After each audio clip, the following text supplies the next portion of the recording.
একটি নতুন সূর্যোদয়ের মধ্যে দিয়ে প্রত্যেকটি দিন যেমন প্রতিটি রাতের সাথে মিলিয়ে যাবার অঙ্গীকার করে আসে, ঠিক সেইভাবেই আমাদের জীবনের একটি করে মূল্যবান দিন দিনরাতের ছন্দে বিলীন হতে থাকে।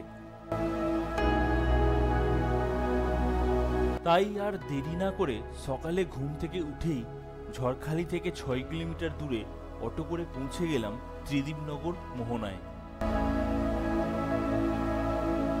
চারিদিকের এই বিস্তীর্ণ অনাবিল জলরাশি দেখলে মনে হয় সত্যি পৃথিবীতে 3 ভাগ জল আর 1 ভাগ স্থল। আর এই 3 ভাগ জলের মধ্যে 3% পরিশুদ্ধ জল, যার মধ্যে 2% আটকে রয়েছে ভূগর্ভে ও পর্বতের চূড়ায়, এবং 1% পানীয় উপযুক্ত। সকাল সকাল মোহনা থেকে ঘুরে হোটেলে ফিরে একটু সময় কাটিয়ে ব্রেকফাস্ট সেরে সবাইকে নিয়ে বেরিয়ে পড়লাম দ্বিতীয় দিনের ভ্রমণে।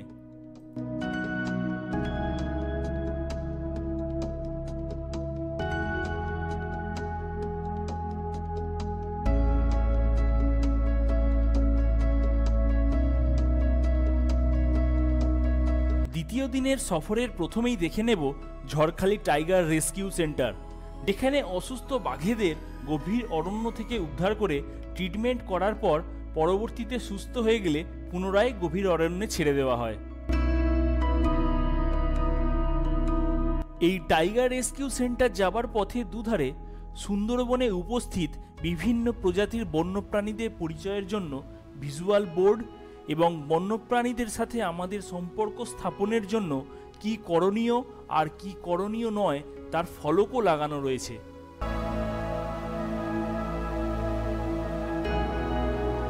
বৃহস্পতিবার বাদ দিয়ে প্রতিদিন সকাল 8:30 থেকে বিকেল 4টে পর্যন্ত খোলা থাকে। বড়দের 4টে দিন, 4টে। বড়দের প্রবেশ মূল্য 30 টাকা এবং 5 থেকে 12 বছর বয়সীদের জন্য প্রবেশ মূল্য 10 টাকা।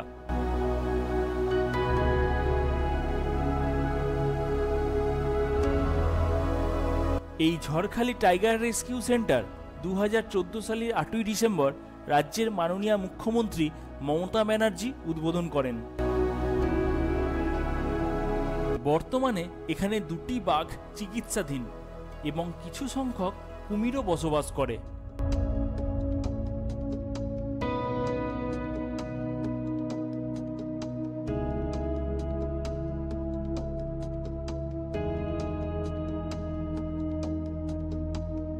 কচিকাচাদের বিনোদনের মাধ্যমে এখানে বেশ কিছুটা সময় কাটিয়ে আমি আমার মেয়ের সাথে এবার ফিরছি বোটের দিকে।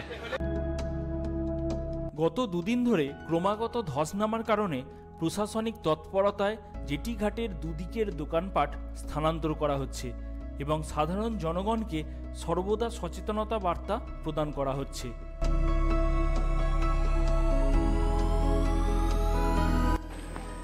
জেটিঘাট সম্পূর্ণ ভেঙে গেছে। সামান্য একটুখানি রাস্তা, এই রাস্তার মধ্যে দিয়েই আমাদের যেতে হচ্ছে।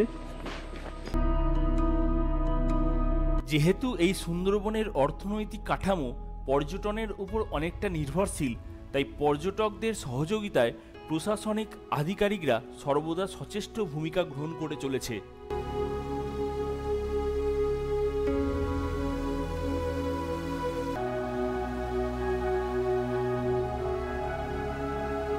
জলপথে দেখা মিলতে লাগলো বিভিন্ন ধরনের পরিযায়ী পাখির।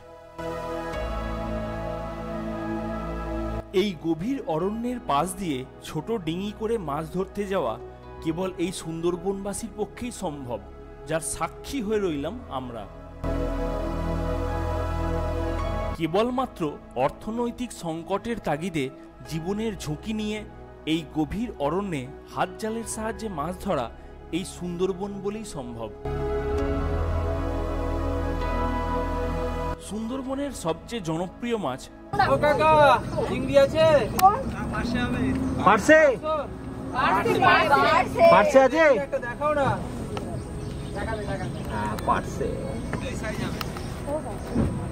পার্সে মাছ, যা 16 সেন্টিমিটার পর্যন্ত লম্বা হয়। এছাড়া বাটা ভাঙন, খরসুলা, গুটিনাতিনা, তোপসে, আমুদি এই সব মাছও খুব জনপ্রিয়। এর মধ্যে বাটা ভাঙন মাছকে পার্সে মাছের সহোদর ভাইও বলা হয়। সাইডেন স্টিকার ও হাইয়ের মতে সুন্দরবনে মোট 120টি প্রজাতির মাছ পাওয়া যায়। অপরদিকে বার্নাক্সের মতে বাণিজ্যিক মাছ 84 প্রজাতির, কাঁকড়া চিংড়ি 12 প্রজাতির ও 9 প্রজাতির শামুক রয়েছে। এখানকার মানুষের অর্থনীতির মূল মেরুদণ্ড বনজ সম্পদ, যার মধ্যে মাছ, কাঁকড়া, মধু, মোম, কাঠ, পাতা এগুলির উপর নির্ভর করে। আর সুন্দরবনের বনজ বৈচিত্র্যের মধ্যে রয়েছে প্রচুর পরিমাণে সুন্দরী, গেওয়া, মাঠগড়ান, ঝামটিগড়ান গাছ।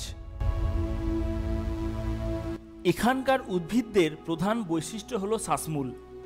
এখানে মাটি এবং জল লবণাক্ত হওয়ার কারণে উদ্ভিদেরা মাটি থেকে অক্সিজেন গ্রহণ করতে পারে না, তাই নিজস্ব অভিযোজনের মাধ্যমে পরিবেশ থেকে শ্বাসমূলের সাহায্যে অক্সিজেন গ্রহণ করে।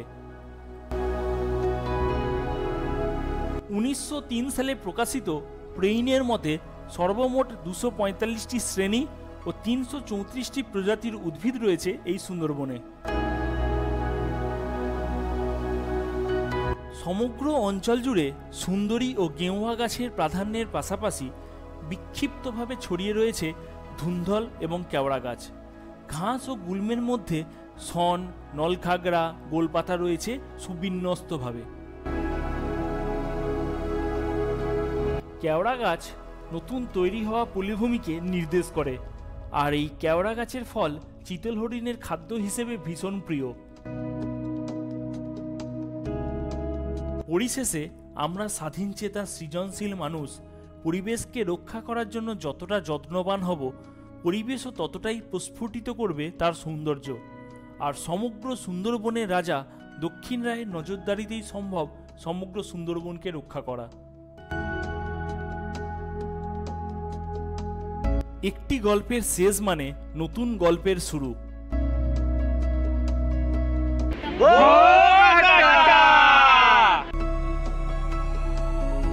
ভিডিওটি দেখার জন্য ধন্যবাদ। দেখা হবে আগামী পর্বে।